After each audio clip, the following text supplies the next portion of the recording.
Hey, you there. Thank you for watching, and welcome to Forge Lines Forever. Today, I have a 4v4 custom match here on the most amazing Neuroxys map generator. So let's go ahead and introduce our teams and our players. Starting off with Team 1 in the north, and ending with Team 2 in the south. Starting off with Team 1's eastern player, and then going westward, we have in Emerald Green, RGBVC MG. He is a Sabrent for this match as a 1600. To his west, we have in Pac-Man Yellow, it is Drimmer as an Aeon. He is a 2000 rated player. And to his west, we have in Light Oak 10, Dimitri 11 playing as an Aeon as well as a 2100. He is the highest rated player on Team 1 and tied for the highest rated player overall. And last but not least for Team 1 in not Emerald Green, but Glow in the Dark Green, it is RNA. He is a Seraphim for this match as a 1500. So for Team 1 side of the map, they have 2 Aeons, 1 Seraphim, 1 Cyber, and Team 1 lacks the UEF faction. Starting off with Team 2's Western player, and then going eastward this time, we have in Amethyst Purple, it is Fong. He is a Aeon for this match as a 1700. To his east is the Lightish Red Pink player of Created in Abyss. He is a Cyber for this match as well, a 1700. Continuing on, we have in Regal Purple, it is Swadoslav. He is a Cyber for this match as a 2100. He is the highest rated player on Team 2 and tied with Dimitri 11 for the highest rated player overall. And last but not least, rounding out Team 2's lineup and the game overall, it is Tantal. He is an Aeon for this match as a 1600 in Forest Green. So for Team 2 side of the map, they also have 2 Aeons, but they have 2 Cyberns instead of a Seraphim, which means not only does Team 2 lack the Seraphim faction, they also lack the UEF faction, same as Team 1, which means for the entirety of this match, there are no UEF players. Apologies to those loyal to the old Earth Empire. Hopefully you enjoyed the game nonetheless. And for these 8 players on the map, let's take a look at the reclaim situation, currently sitting at 22,000 mass in reclaim, which makes this a little bit shy of 3,000 mass per player, so a lot of mass to go around for everybody. And there are large clumps roughly in the middle, but there's decent pockets of mass around the edges of the map. And of course, the mech situation, there is just an absolute metric ton of it. It's kind of hard to really tell what's going to be really Team 1 and Team 2, so let's kind of just split it down the middle here horizontally and say this southern section, obviously Team 2, this northern section, Team 1. All these mexes in the middle are going to be up for grabs for everyone. But at least for Team 1 side of the map, there are 4 Trimex positions, 1 for each of the players to grab, as well as Trimex positions kind of dotted around their secondary line. There's also a decent amount of mexes on the edges as well. So lots of mexes, lots of reclaim, lots of juicy things to go after. And I will shout out, this replay was sent to me by one of you, so thank you so much to that person. Their name is down in the description if you want to take a look at who submitted it, or if the person who did submit it wants to make sure that his name is actually spelled right. I think I spelled it right. I'm not entirely sure. It's in a different language, so apologies if I missed a letter or not. Taking a look at where our players are headed off to in this game, it looks like Team 2's Lightish Red Pink player of Created in Abyss is going to hang back for now. Most likely maybe he's going to be the air player for Team 2, given the fact he's not moving forward. But everybody else on Team 2 has made their way at least somewhat towards the middle. Team 1 we do see in the west RNA still hanging in his, let's say his main base, but he's just right next door to it. That's his main manufacturing base. And then everybody else on Team 1 has at least made some progress southward. And, of course, Drummer had a little bit more distance to walk. So it looks like it's going to be kind of a 2v2 in the east, a 1v2 in the west, maybe. Yeah, RNA is pushing in west, which, yeah, it's going to be a 2v1 in favor of Team 1 in the western side. And, again, it's just going to be the slow expansion to the middle of the map. Lots of engineers, lots of Team 1 spam, especially those labs running around to try to just take out a little bit of the engineering prowess here for the other side of the map, making sure that they slow down the not exponential growth, but just the slower growth in the T1 stage in terms of the economy. We do see a couple of forces from Dimitri starting to make their way a little bit into Team 2's side of the map. There are a couple of forces intercepting that from Created in Abyss side of things. So he's able to intercept them a little bit. Of course, the scouts aren't going to have a lot of damage on board, but just giving him a little bit of vision and intelligence for Team 1's other things to use. And what is interesting about this map is there's pretty much no there's no like geological nonsense besides maybe a couple of hills and stuff, or I don't even know what the exact term is, but it's a flat map. It's a flat map. So there's really nothing preventing anybody from going anywhere, and there's no huge divots, there's no huge water, pond, anything like that. It's just a super flat map. But there is water dotted on the edges of the map, but again, Navy's essentially out of the question unless you really want to have a T2 facility for cruisers or something, or even aircraft carriers for T3 just to get some more air on the field. No idea. I highly doubt they're ever going to be used in this game, but you know, I can't count my chickens before they hatch, because sometimes players surprise me and everybody else watching, of course. In the west, we do see groups of forces starting to conglomerate here for Team 1 and Team 2 on the western side at least.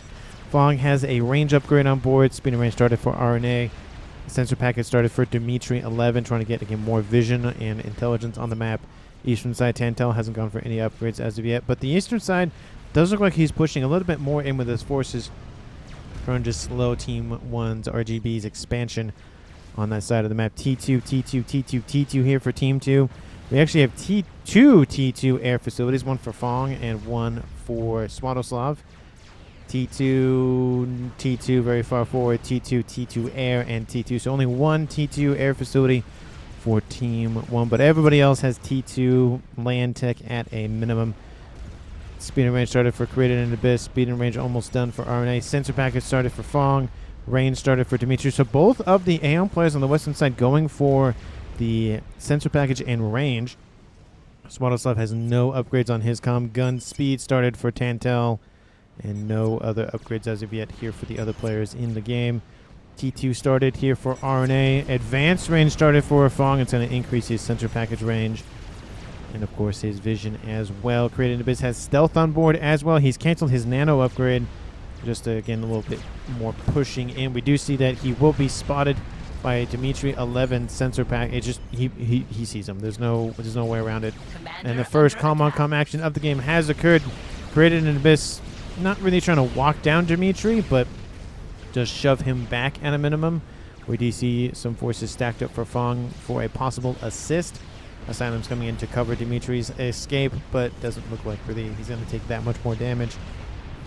Forces diverted to the west here for Fong, trying to again poke and prod over here, draw the forces away from RNA's commander, allowing Fong to push in on the western side of Created an Abyss's position, and again kind of drive essentially a wedge between RNA and Dimitri 11, essentially isolate one player. Tactical missile started for RNA, so he has T2 gun and TAC missiles soon to be online. Gun range started for but Drimmer, and stealth started for RGB. No gun yet, but just stealth first, and then advanced range started for Tantel. He has the chrono dampener, so he's going for highly aggressive commander, so we should see him charge in here in a few moments. And shield started here for Fong's commander. He has advanced range on board, so he's probably just going to push in and try to just steamroll his way forward. Advanced range started for Dimitri 11's commander as well. You see those blazes starting to poke and prod at the remaining Team 1 forces. RNA has missile on board, building some T2 point defense and building some other defenses and whatnot.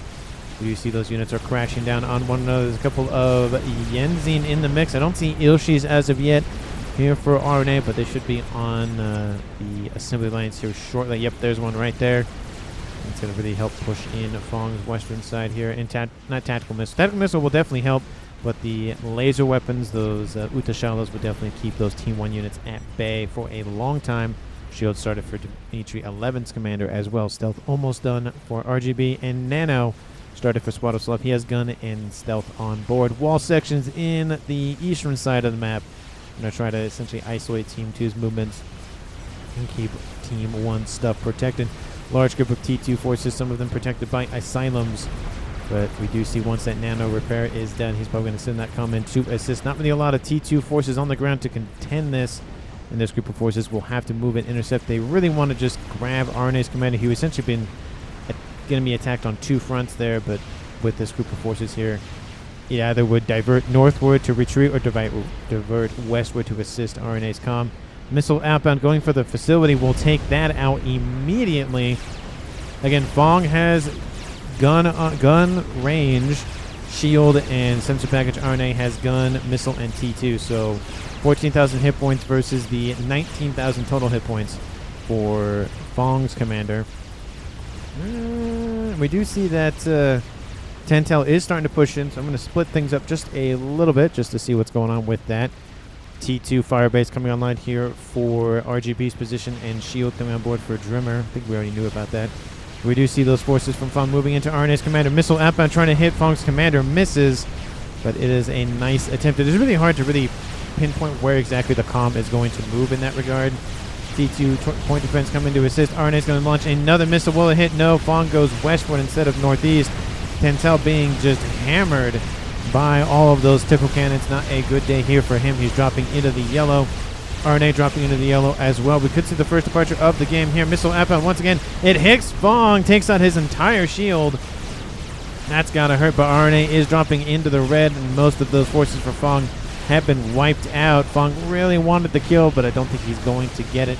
And we do see in the west another fight going on between Dimitri 11 and Created in Abyss. Fong is outnumbered, outgunned, out DPS'd, out the everything, and I think he's going to end up being the first casualty of this game. But we see some T3 units online for Created in Abyss going after Dimitri 11's commander and some gunships on bound. But there goes Fong down to those T2, PD, not PD, but T2 Ilshis, and Dimitri 11 is falling into the red. 1,300, 500, and there he goes. So Team 1 and Team 2 both lose a player roughly at the same time, but it is a first blood for Team 1 and then a nice retaliation for Team 2. Dropping this game to a 3v3 tied up game once more. I did like Fong's approach, trying to just push, but his forces got wiped out too quickly. Without the extra support, it kind of just didn't really work out, unfortunately, here for him. So it looks like the western side will be gifted over to Created an Abyss here. I wouldn't be surprised if that is the case, just because it'd be a lot easier to micro the west by one player instead of both Swadoslav and Created an Abyss. So maybe Swadoslav's waiting for a second. But again, he's on the eastern half of his the base, or the side of his forces, or the team's forces. So I just don't think it'd be really worth it to kind of go here and then go here and then go here and then go here. Instead, just have Created an Abyss micro everything on the western half and call it a day. Just my little 2 cents there. In this position here where Drimmer's at, it could be argued one way or the other that he could keep it or he could gift it over to RNA. Kind of the same situation down here. It's just, I don't know. It's kind of one of those hard things to really tell one way or the other what would be the better play. So it just, I guess it just depends on what he ends up doing. He's going to be air, so maybe being a little bit more standoffish would be better. But, you know, that's my 2 cents there. In the east, we do see Tentel underneath artillery bombardment and missile bombardment. Actually, no, sorry, RGB's under artillery bombardment and Tentel's under missile bombardment. It's the same tomato potato, it's the same thing. Western position here for what's belonged to Fong. Now Swadoslav is taken out, and RNA is going to try to just cut everything off of that western side, essentially cut all the fat out, leave all that lean meat. T3 land online, T2 air still online for Swadoslav. T3 air, of course, is online. We do see, of course, T3 air expanded in the north by Drimmer. We do see large groups of T3 forces now starting to materialize. Western half, we see those Harbingers being like, no, go away now. We dealt with your ilk. We lost one of our players due to you, Ilshis. Now go away. You see Created an Abyss, of course, has gun and nano on board. Maybe he'll go for cloaking.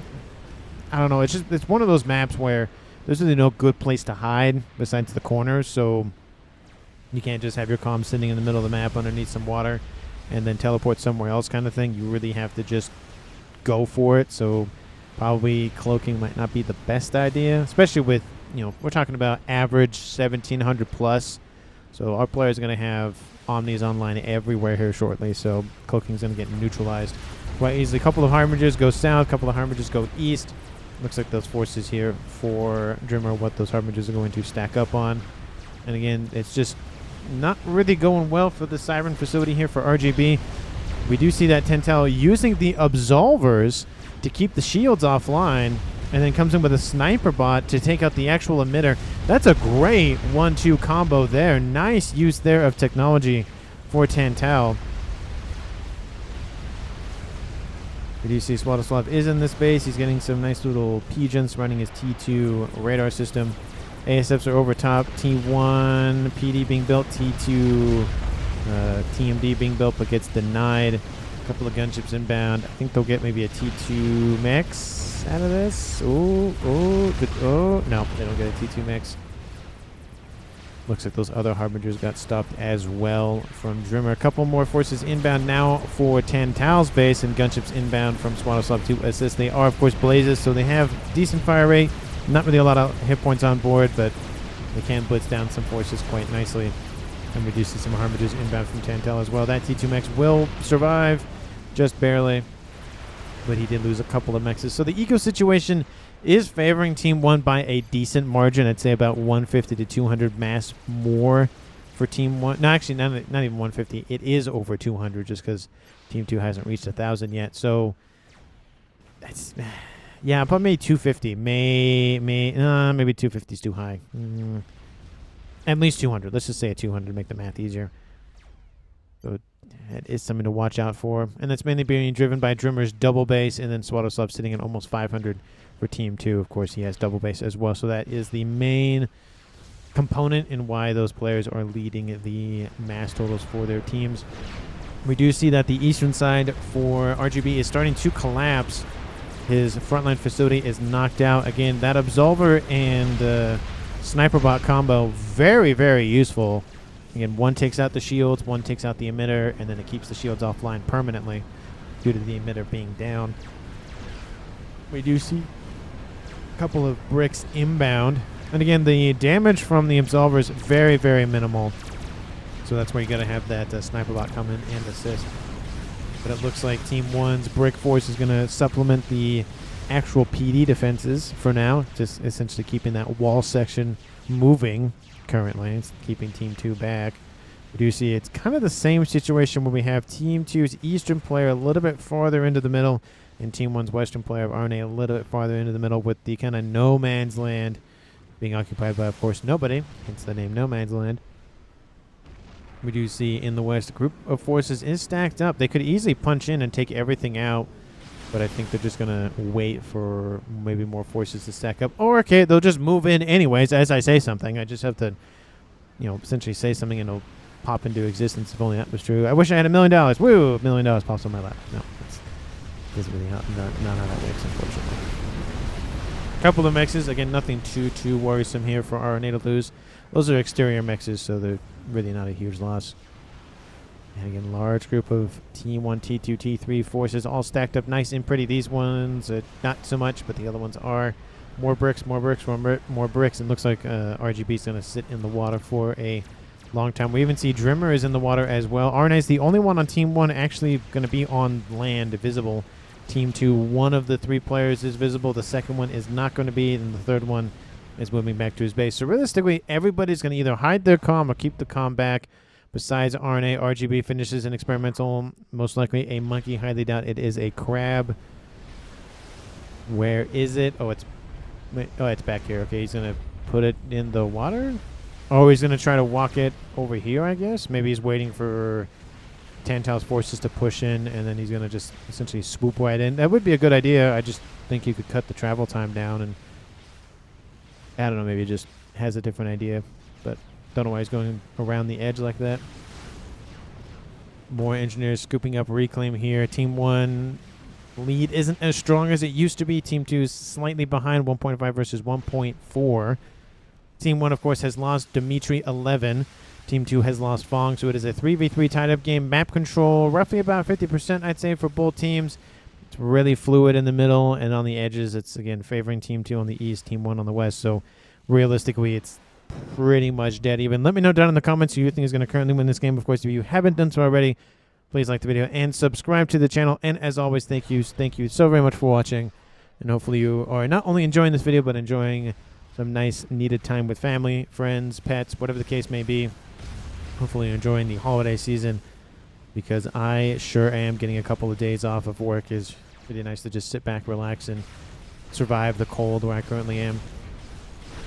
And we see those sniper bots, absolvers coming in. Looks like there's a little bit of some power issues for Tantao.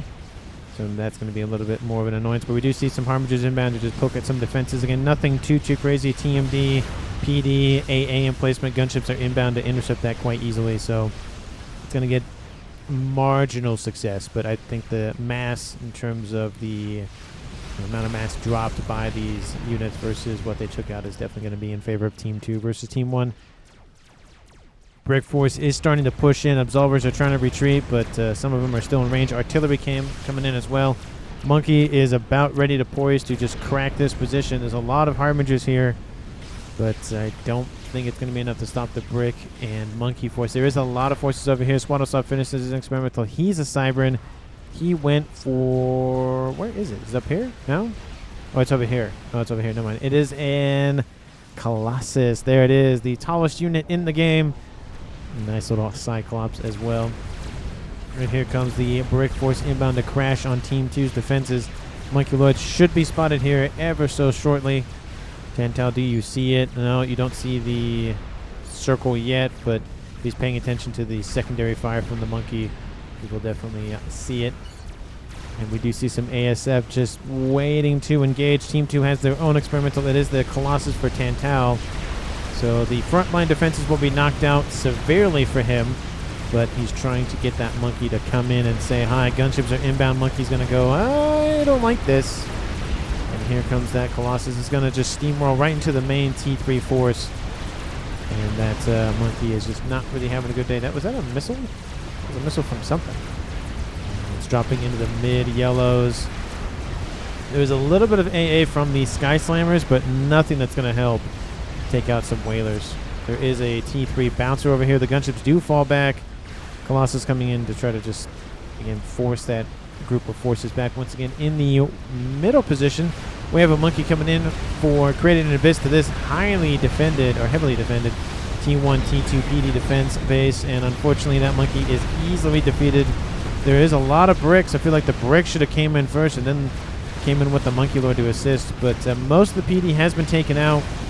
And that Brick Force, of course, is going to probably be enough. There isn't really anything on land from Drimmer's side to things to really help. There is a chicken nearby for RNA, but that's being diverted over here to RNA's position, who's going for advanced nano on board his comm. Shields are pretty much down. The Omni, that's going to be a little bit of a loss here for Team 1, but there is a backup one over here.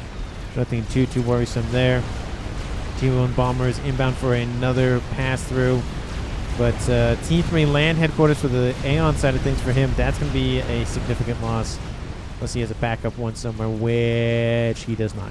So there's going to be something he has to rebuild. And we do see the Colossus continue to push and took out the Monkey. And now with a almost newly minted Colossus with 1-star veterancy on board, almost close to 2. Some forces do remain on the T3 side of things, but I think RGB's base is... not long for this world, and I'm going to split things once again because things are happening in the middle of the map. Brick Force is in retreat. Definitely don't blame him for doing that. There's really nothing between this and anywhere else to really get much of anything done before that T1 Bomber Force just eradicates everything. And again, RNA, he has 2 chickens actually. He's going to start slowly pushing in. Colossus over here for Swadoslav. He's building a second one, so again, 2 Colossi will beat 2 chickens. That's just kind of how the way that the DPS and HP and whatnot works out. And I really wish that there was like not snaps, but like positions where I can say like, we'll move the mini map to position 1 or position 2 or whatever. You don't have to keep pulling out this little side panel. T1 Bombers over top. They then slowly eat away at the hit points for that Colossus. Tickle Cannon's trying to do the same, but that's not really going to work. And this Colossus is going to turn around, surprisingly enough. He could have taken out more of the mexes. Looks like he's just going to leave the Harbingers to do that, and they'll be able to deal with that. There is a crab nearby, so that might be something that Colossus noticed. And it's going to be close. There it is. There's another T3 mechs. Team 1 still in the lead for mass income 2.1k versus 2k. But it's still about the 100, 150 roughly difference, and it looks like it's probably less than that at this point. Looks like the chickens push back. Attack orders from somebody being pinged like, hey, watch out, essentially. In the rear, do we have anything spicy going on? More air facilities here for Swadoslav. Crab being built. RGB finishes and experiments, and most likely another crab. Or monkey. He could have spammed up a monkey, but I think it's another crab. No, it is a monkey. Look at that. He's building crabs now. Nice air grid. Don't really like the shape of it just because it's kind of cascadable, especially right about, I mean, obviously the major points right here, just because there's two pigeons right next to one another. Or roughly right next to one another, I should say. Possible. Oh, not really. It looked weird for a second, but the pigeons are not lined up for artillery, so looks like he just drew a line and called it a day. But there could have been one, but there is not.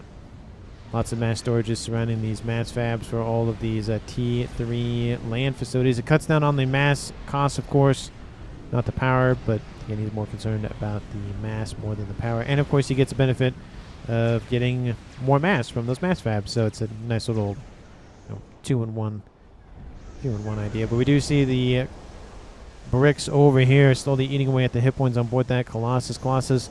Now at 4-star vetted. It's over 100,000 hit points, but it's slowly losing to all those torpedoes on board those bricks. And it's going to take a while, to be fair, but you might just leave it there. I would have fully retreated that thing. And the Colossus really wants to engage, but now it's dropped to 95,000. Crab not moving into intercept, which means that Colossus will get away. No, it should be able. If it keeps walking south, it should be fine. Is there anything in this position to really help out with the crab? Artillery is going to help, but probably another Colossus would be better. In the middle, though, Team 2's Created Abyss has pushed into the position he took out once at one point. He's going to actually scoop up his old monkey. There is a Colossus nearby, but there's a lot of T3 forces here. T3 mobile artillery coming in to assist as well, slowly pushing back that group of engineers from Drimmer. And the Colossus does make it home. And the monkey will be scooped up by Team 1. Created Abyss finishes in another experimental, most likely his own crab. He has one here, and he has a monkey here, so lots of crabs and monkeys running around for both teams. 3, 4 Colossi, 5 Colossi being stacked up here for Swadoslav. We do see that RNA has 2 chickens, so it's going to be an easy stompage for Team 2. Swadoslav, if he decides to engage now. Large group of restorers stacking up in the middle of this ASF ball here for Drimmer. He is Aeon. That's definitely a tried and true tactic here for Aeon. Supplement your AA missiles and whatnot from ASFs for some restorers. You have some more air-to-ground weapons as well. Another crab. Another air... Oh, not other air grid, but secondary air grid. Another Colossus here for Team 2's Tantal. I feel like an attack is imminent from somebody. There's a crab over here. Sonar package over there. Monkey over there. And air fight does occur in the middle of the map. Team 2 just takes it. Swadoslav's like, I want those restorers dead. And it looks like he will win that fight. There is some, of course, AA nearby, but there's not a whole lot. And that is a dead group of restorers. Team 1 bombers are like, okay, that's not good. Creating businesses and another experimental.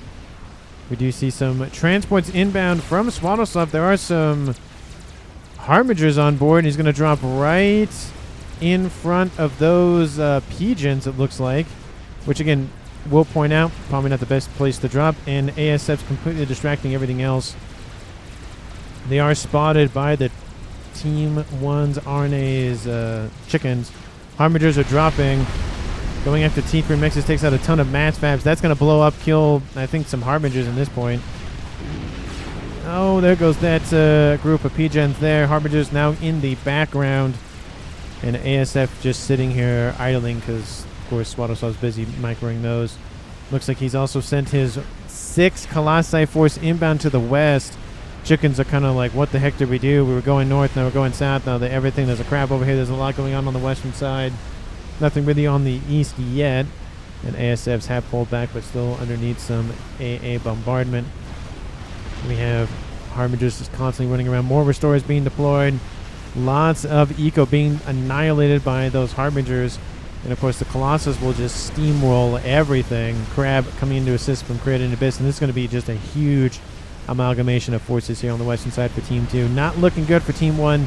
A nuke would be very, very nice here for Team 1, just going after that group of forces on the western side. But I don't see one, so, yeah, Restore is taken out once again. Harbingers eradicating everything that they can get a hold of. And it looks like they're going to do massive amounts of damage.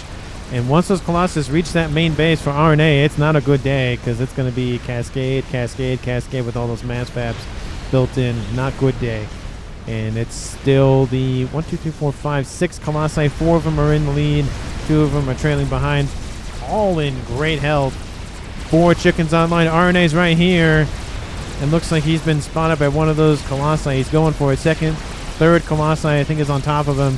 He gets underneath a little bit of shield coverage. The first Colossus will go down. The first chicken will go down. And RNA still alive. 270 hit points a second regen.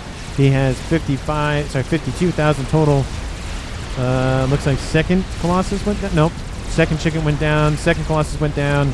Third chicken still. Oh, nope. There it goes. Third chicken is down.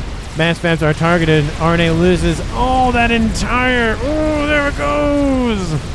There it goes. And we even see some Colossi from the east coming in to assist. But I don't think it's going to make a difference at this point. At least we're saving RNA. RNA's still alive somehow. And that is a dead base for RNA. That's going to be a lot of reclaim scope of RNA. Still alive. 13,000 hit points and climbing.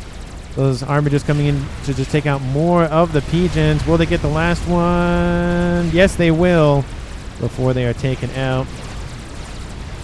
Crab is about to go down to chicken fire, but there's still some more bricks. Another Colossus inbound. There's a lot of AA support from Created in Abyss. This is a huge reclaim field. And we even see forces from Tantal just cut right across the middle of Team 1's front line. All these wall sections. We see an attack moving into the east. There's really nothing to defend it except some PD. But those 2 Colossi are probably just going to go and just wipe everything north of the middle line at this point.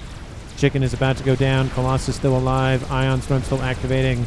Not really attacking anything because it's not any enemy forces and whatnot. We do see ASF having another fight with the Restorers. Not gunships, but Corsairs inbound for some T3 Pigeons. They take out a couple of stuff, but nothing worrisome here for Team 1. The air grid's going to be perfectly fine. Another Crab is inbound. Colossus is going to go down, and 2 more, of course, coming in from the east. And Team 2 is just putting the pressure on Team 1 at this point. There is a Monkey Lord running around. That's not great for Tantal, but again, if we compare how much damage has been done to both sides, it's not great for Team 1 or Team 2, but it's way better for Team 2 than it is for Team 1. Colossus is down. Chickens are going to go down here shortly. Not Tantal, but RNA's back up almost into the green once again. But like I said, I just don't think he'll survive much longer. There goes the chicken. A couple more shots. There he goes. That chicken's going to do a lot of damage to the Crab's health with its Ion Storm. Colossi being chased by Crabs and by, of course, a ton of Restorers. And it looks like that Colossus won't get a lot of damage done. Artillery is online for a Drimmer. T3 Emissary is online and active. Ion Storm trying to be kind of circumnavigated. And RNA still alive somehow. He has to rebuild his base. It's going to be a while. He's been essentially knocked out for a little bit. Team 2 leading the charge in mass income. 2.6k. I was going to say 1.5, but that's probably power related. But 2,000. We do see more Colossi inbound for Swadoslav once again. There's a Crab over here. It's just nonsense going on all around the middle of the map here for Team 1 and Team 2 to fight over.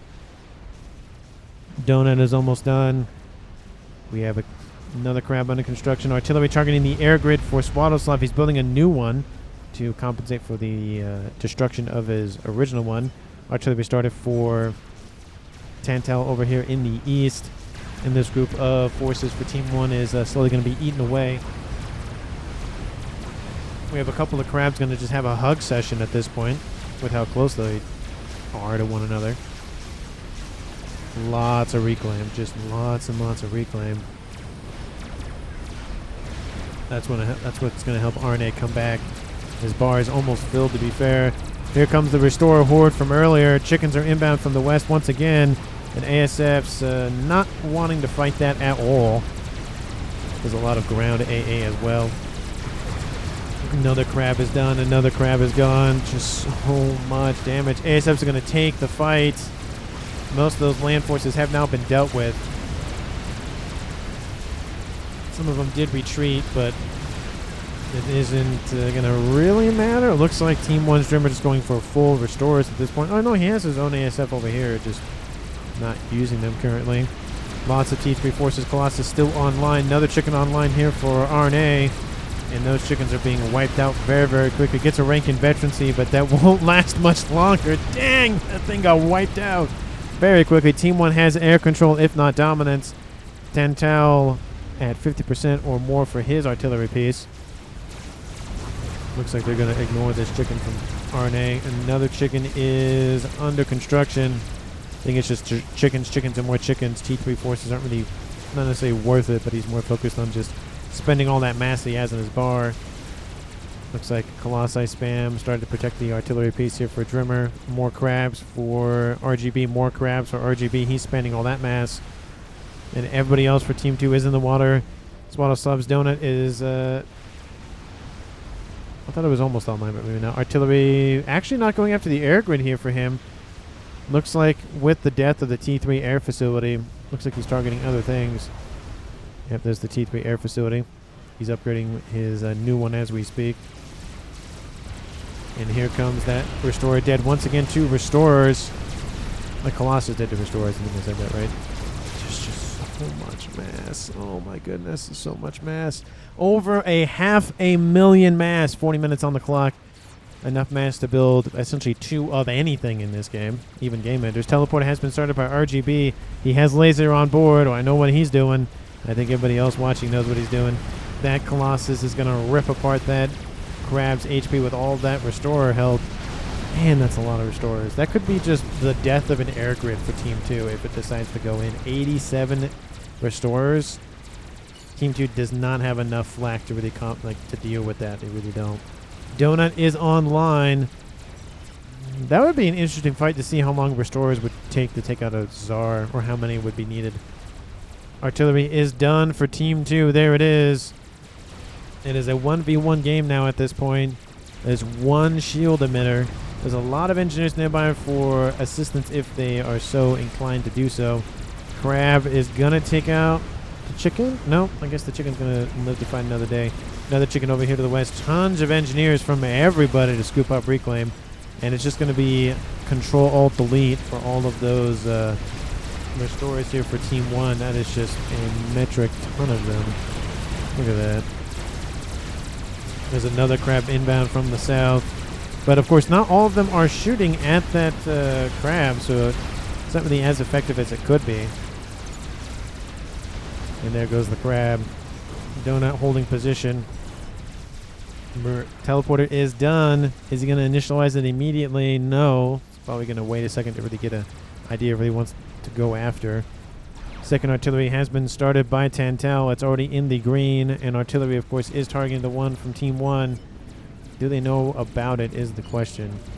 They don't know about it. They don't know where it is. So I think they're just going after air grids at this point. Which, again, I don't blame them because that is a good tactic to do. But, again, now there's a huge gap between this air grid and this air grid. So going to have to take a second or two to realign that artillery piece to go after the other one. Looks like the fighting has mostly stopped. It's just mop-up operations for frontline stuff. Nothing too crazy. Everything stacking up 2 Colossi, 1 crab, 1 monkey, 3 chickens, 1 Colossus. So Crab needs to walk back immediately. But it looks like it's going to be enough to force that group of forces back.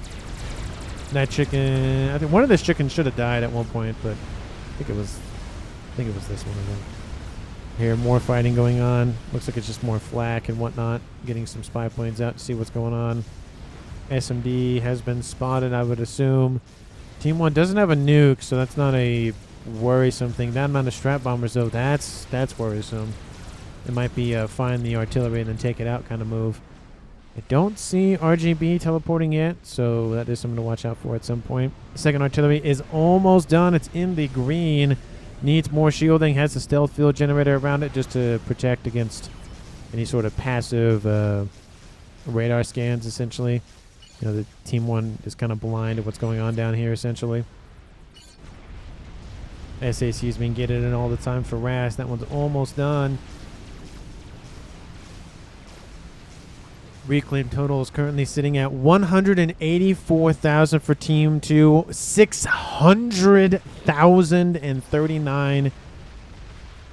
Not 600,039, but 639. You get my point. That's a lot of reclaim. That's a huge difference. Total Master Crew Team 2 is winning just barely, but just barely. It looks like that donut is gonna be just wiped out by the ASS from Team 1's Drimmer. They don't want a donut running around, and I don't blame him. ASF's coming in to assist. Restore's coming in to mop up said ASF.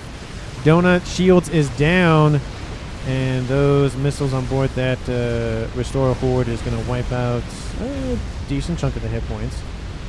There's a lot of missiles. Those Restorers are starting to be taken out, though. There is some AA on the ground in mobile and otherwise. Looks like that Restore Horde just got wiped. Not essentially wiped out, but it's not having a good day. Just not a good day. Biplanes over top once again to get a readout what's going on Team 2 side of the map. Second artillery piece is done, and guess what it's targeting? Team 1 only has the one shield. Oh, spy plane, not spy planes, but drop bombers don't stand there. Oh, that one missed. Okay. Oh, but it still hit that one. Another shot is inbound. Strap bombers are stacking up for an attack. I think Team 1 knows about it. Nope, they still don't know about it.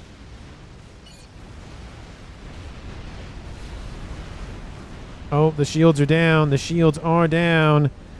1 or 2 shots inbound, and that'll be it. Second artillery piece is started for Drimmer. Shots should be inbound here shortly, unless they were magically taken out. Nope, they're inbound. Will the shield recharge in time? It's going to be a little close. We have Crab insertion to the east, mimicking what the Colossi did earlier. Artillery piece gets re-shielded. But one of its pigeons is exposed. That shield comes back online. Both emitters are down. Another shots are inbound. A donut into the east to assist. Gunships to slowly eat away at the everything, but it's going to take a while. There's 5 crab HPs to chew through 110,000 times 5, plus, of course, all of the veterancy and whatnot. But the pigeons are down. Not pigeons, sorry. The shields are down. 1 pigeon is down. 1 more pigeon goes down. That's a dead artillery piece. Another shots are inbound. Here they come sailing overhead. If any of them are close to being... Oh, and there it went. There's another one inbound. Looks like there's another attack brewing in the west, and we got to split things once again. Lots of splitting here going on. Corsairs over the top to help assist, but don't think it's going to be that much. Oh, because I locked it in place, didn't I? There we go. There goes another land attack. One of the crabs is down. The donut is almost down, however. Donut flees. Can it get away before it dies? 1,100 hit points. Oh, no, it's not going to get away. Crash damage going to land on top of that crab. We got to slow things down. Here comes those strap bombers. Guess what they're going after? I don't blame them. The artillery is down for Team 1. Artillery is going to be down for Team 2. Unfortunate that they split things, because if they didn't... Oh, they're going to get both of them. Oh, and not great for Team 2. There goes everything. And they get some SACUs in that as well. So nice little 2-1 for lunch kind of thing. That happened. 3 monkeys over here. 1, 2, 3, 4. Oh, that's a lot of Colossi. That's a lot of Colossi, but it looks like the crabs are just being bogged down at this point. So I think I'm going to end the split just momentarily, because that is a lot of stuff over there to the west. The Colossi line, the chicken line, the everything line. Just full send it with all of these experimentals. That is just so much stuff, so much stuff. Chicken horde, experimental horde, the horde hand. It exists. There's so many chickens. Oh, and there is a desync towards the end. I forgot to mention that, but the match is going to end here shortly, so it's not going to matter too much. But there goes Team 2's Tantel. He's out of the game, and he was out of the game for a little bit now. He's been essentially wiped out. There's really nothing to stop this crab push. And, of course, once it gets to the air grid, that's going to be pretty much game for Team 1. There is a salvation started over here, and it's been building for a while now. We have RNA on the front lines. Tons of chickens, tons of chickens.